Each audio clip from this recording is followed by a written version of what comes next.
Christ above me, Christ beneath me, Christ around me, Christ within me. You and I and all of creation are made to be saturated with the life of Christ, so that out from us flows divine love and hope and mercy and justice and wisdom and peace and celebration. If you want to live that kind of a life, then you need to pursue fullness. And that's what we'll be talking about today on Spirit, Soul, Body, Wholeness. I hope you'll join me. Hi there, my name is Richard Dahlstrom, and I'm your guide here at Spirit, Soul, Body, Wholeness, where I seek to provide you with next steps that you can take toward wholeness in both spirit and soul and body. Last time here, the previous video was about the subject of fullness and what we mean by fullness and why it's so important that we live out from a place of fullness. Living out from a place of fullness is not only a profound positive, as we'll see today, but the previous video was a reminder that living from a place of emptiness leads to profound destruction. And we looked at leaders who were leading from a place of insecurity and emptiness and how that ends up destroying their own sphere of influence and integrity and then has this ripple effect of cynicism in culture. It's vital that we lead from a place of security, from a place of fullness. That's what we're going to talk about today. And today in particular, I want to show you kind of the path to move toward fullness. Let's get started. When we're talking about fullness, what we mean is living out from this source of divine life in a place of confidence whereby we believe that we are filled with divine life. And not only that, but we believe that because that life lives within us, we are now empowered to be people of blessing and hope and calling in this world, people who can make a difference. When we're living out from a place of fullness, we're really living the life for which we're created. The radical declaration that Jesus offers us in John 1:16 is this: of his fullness, we have all received. That's amazing. That word all tells us that the receptivity of fullness is not contingent on your net worth, on your education level, on your body mass index. No. Fullness is a gift freely given, available to all. So the question on the table that seems pretty obvious is this: if fullness is available to all, how do we come to experience it? Fullness begins with thirst. In other words, if I'm perfectly content with the life that I'm already living, I'm not thirsty. But if I'm thirsty for meaning, for direction, for intimacy, for reconciliation, for a world of justice, for a sustainable world in the midst of ecological destruction and degradation, if I'm thirsty in any of those ways, I'm empowered by that thirst to call out to my Creator and name my thirst and bring my thirst to my Creator. Because Jesus says this in John 7, if I'm thirsty and I come to Jesus and drink, not only will my cup be filled, will my thirst be satisfied, but I'll be filled to the point of overflowing. I'll be granted a capacity to give and serve and bless and make a difference in this broken and thirsty world. But it all begins with naming my thirst.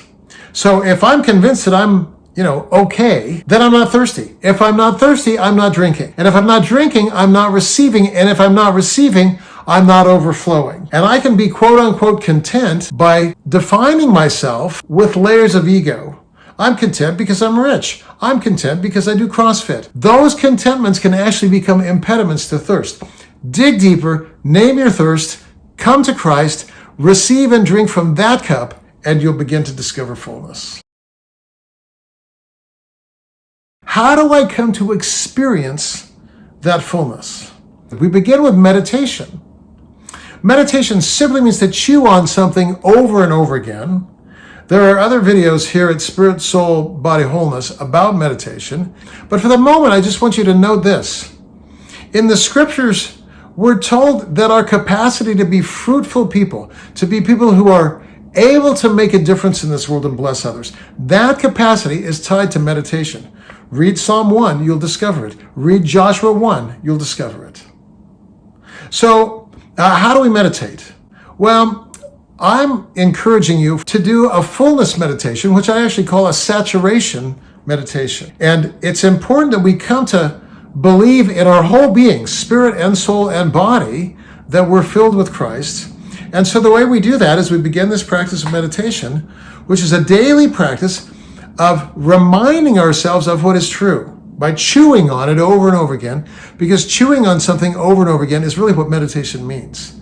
So I inhale and I say, Christ above me, I'm receiving. I'm receiving gifts from Christ every day, James 1. On my next inhale, I say, Christ beneath me. And on the exhale, I say, I'm rooted, because I'm rooted and grounded in the infinite, irrevocable love of Christ. That's Ephesians chapter 3. And then on my next inhale, I say Christ around me. And on my exhale, I say I'm connected, because it says in Colossians 3:11 that from him and to him and through him, through Christ, are all things. And that Christ is upholding all of creation. So Christ is really the source of life for everything. These trees behind me, the soil that's upholding those trees, the water that's in the soil that's feeding those trees, my life, my heartbeat, your life, your heartbeat, your enemy's heartbeat. Christ is the source. Christ around me. I'm connected to all of it, because we all share the same source. It's our Creator that gives life to everyone. Finally, this, on my last inhale in these four, Christ within me, I'm called. Colossians 1:26-28 says that the great mystery of all time is that the Christ Spirit, Christ who animated Jesus, Christ lives in you, enabling you to live a life of joy and hope and meaning. So, four things. Christ above me, I receive. Christ beneath me, I'm rooted. Christ around me, I'm connected. And Christ within me, I'm called. And over time, what happens is this. What we may believe to be true in our minds begins to be true now in our emotions and begins to be true in our bodies. It says in Romans 8 that the Spirit gives life to our mortal bodies. So we don't want this notion that we have received fullness to be a doctrine that lives in our head, divorced from how we behave in traffic or a board meeting or in bed with our spouse. We want the reality of fullness to affect every area of our lives. And for that to happen, it has to become real in our body and in our emotional life as well. Meditation takes us there. The second letters in the acronym is A, awareness. If you read through the Psalms, you come to discover that David, for example, Job, for example, Abraham, for example, in other places, were all profoundly aware of the world around them. They understood nature. They understood the interdependency of trees and soil and water and air and animals. Begin to pay attention to everything that's going on around you.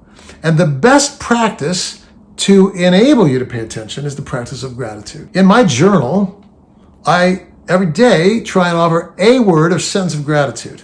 Thank you today, God, for an encounter with a friend. Thank you today, God, for safety in traffic. Thank you today, God, for the beautiful, incredible wildflowers that I see. Thank you, thank you, thank you. As we begin to live lives of gratitude, this reality of fullness begins to move from our head into our entire being. And finally, I invite you to live in this present moment, the practice of presence. Not thinking about the future, not thinking about the past, but thinking about the present moment. What's going on right now in my life? Practicing presence, practicing awareness, practicing meditation begins to make fullness a reality. Christ is above you. You're receiving good gifts every moment, even when you're not aware of it. Give thanks. You are rooted and grounded in love. Your Creator is infinitely, irrevocably for you. You're receiving because you're rooted. Give thanks. Christ is all around you. You're filled with Christ. Christ is within you. Give thanks. Give thanks. This is the path to fullness. And the point of fullness isn't your own well-being, though you will enjoy well-being, I promise you. The purpose of fullness is so that you might be empowered to live the life for which you're created, blessing others, with gifts of generosity and justice and mercy and service and unconditional love. Thanks for joining me today. If you're interested in a book on meditation, I've written a book entitled Forest Faith. I'll give you a link to that book. Go out and experience fullness in increasing measure day by day. See you next time.